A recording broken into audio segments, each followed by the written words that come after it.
Welcome to the role and responsibilities of pharmacy technician part 2। पहले 3 point हमारे part 1 में clear हो गए थे। पॉइंट नंबर 4 से स्टार्ट करते हैं। फार्मेसी टेक्नीशियन की एक जिम्मेदारी मेडिसिन की कंपाउंडिंग करना भी है, स्टीराइल तरीके से और नॉन स्टीराइल तरीके से। कंपाउंडिंग का मतलब होता है आपके डॉक्टर की प्रिस्क्रिप्शन के मुताबिक मेडिसिन को खास तरीके से मिक्सअप कर कर आपके लिए तैयार करना। जब बचपन में हम कभी किसी डॉक्टर के पास दवाई लेने के लिए जाते थे तो डॉक्टर हमें चेक करने के बाद एक पर्ची के ऊपर कुछ लिखता था, कुछ मेडिसिन लिखता था, उसे बोलते हैं प्रिस्क्रिप्शन। और वो पर्ची, वो प्रिस्क्रिप्शन अपने असिस्टेंट को देता था और वो असिस्टेंट उस प्रिस्क्रिप्शन को लेकर, उस पर्ची को लेकर एक काउंटर के पीछे जाता था और थोड़ी देर बाद आकर आपको मेडिसिन दे देता था। वो जो काउंटर के पीछे प्रिस्क्रिप्शन को ले गया और प्रिस्क्रिप्शन को देखकर उसने आपके लिए दवाई बनाई, आपके लिए डोज तैयार की, इस प्रोसेस को हम बोलेंगे, उस डोज बनाने वाले प्रोसीजर को हम बोलेंगे कंपाउंडिंग। कंपाउंडिंग का मतलब दवाई को पैदा करना नहीं होता, फार्मूला पैदा करना या बनाना नहीं होता, बल्कि बने बनाए फार्मूले को, दो या दो से जायद बने बनाए फार्मूलाज को आपस में जोड़ना, उनको खास तरीके से आपस में जोड़ना, बनाना, ये कंपाउंडिंग है। और ये कंपाउंडिंग दो मेथड से होती है, स्टीराइल मेथड और नॉन स्टीराइल मेथड।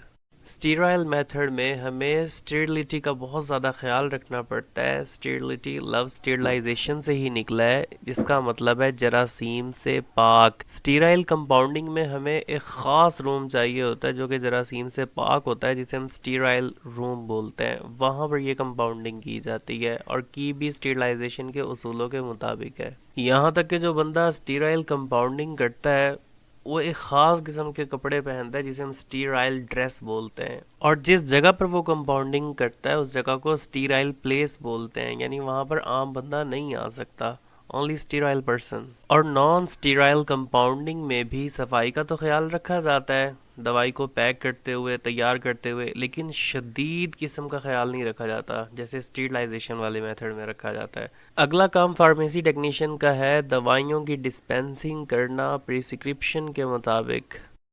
यहाँ पर डिस्पेंसिंग का मतलब है कि दवाइयों को इस काबिल कर देना कि वो पेशेंट को दी जा सकें, मतलब दवाइयाँ इस स्टेट में हो, इस कंडीशन में हो, इस हालत में हो कि फाइनली या वो डोजेज फॉर्म में हो और पेशेंट को रिकमेंड की जा सकें या उसे दी जा सकें। अगला पॉइंट है, अगर आप एक फार्मेसी टेक्नीशियन हो और आपकी जॉब किसी इंडस्ट्रियल फार्मेसी में हो जाती है तो इंडस्ट्रियल फार्मेसी में मौजूद ऑटोमेटेड डिस्पेंसिंग मशीन को फिल करना। ऑटोमेटेड डिस्पेंसिंग मशीन एक मशीन होती है जिसके अंदर हम मवाद को, रॉ मटेरियल को, उस मवाद को जिसकी मेडिसिन बननी होती है डाल देते हैं और वो मशीन उसकी मेडिसिन बनाना शुरू कर देती है। उस मशीन को फिल करना फार्मेसी टेक्नीशियन का काम है, उसकी रिस्पॉन्सिबिलिटी है। अगला काम फार्मेसी टेक्नीशियन का है कि डॉक्टर की प्रिस्क्राइब्ड मेडिसिन को चेक करना कि ये पेशेंट के लिए सूटेबल है या नहीं है।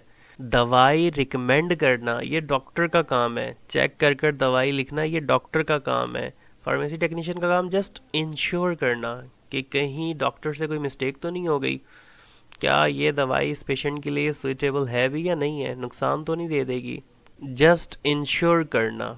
अच्छा यार, अगला काम फार्मेसी टेक्नीशियन का, जब एक डॉक्टर पेशेंट को मेडिसिन रिकमेंड कर देता है तो फार्मेसी टेक्नीशियन वो मेडिसिन पेशेंट को देते हुए बताता है, एडवाइस करता है कि आपने मेडिसिन कब खानी है, किस तरह खानी है, या पेशेंट के सवालों का जवाब देता है कि ये मेडिसिन खाने से क्या होगा, कैसे होगा, क्या रिएक्शन हो सकता है, वगैरह वगैरह वगैरह। अगली जिम्मेदारी फार्मेसी टेक्नीशियन की के प्रिस्क्रिप्शन का और मेडिसिन का रिकॉर्ड रखना, उसको बैठकर कंप्यूटर में कंप्यूटराइज करना, दर्ज करना, और अगर कंप्यूटर नहीं है तो उसे एक रजिस्टर के अंदर बैठकर दर्ज करना कि कौन पेशेंट था, क्या नाम था, क्या उम्र थी, डॉक्टर ने उसको कौन सी मेडिसिन रिकमेंड कर कर दी थी, कितने दिनों के लिए रिकमेंड कर कर दी थी, ये तमाम रिकॉर्ड मेंशन करना, बैठकर नोट करना, लिखना, ये फार्मेसी टेक्नीशियन की जिम्मेदारी है। ठीक है भाई, आखिरी पॉइंट आ गया, ये खुद करना है, ये मैं नहीं कर रहा हूँ।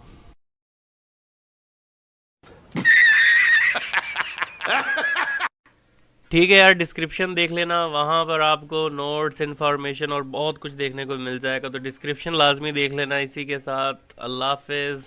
वीडियो एंड होती है।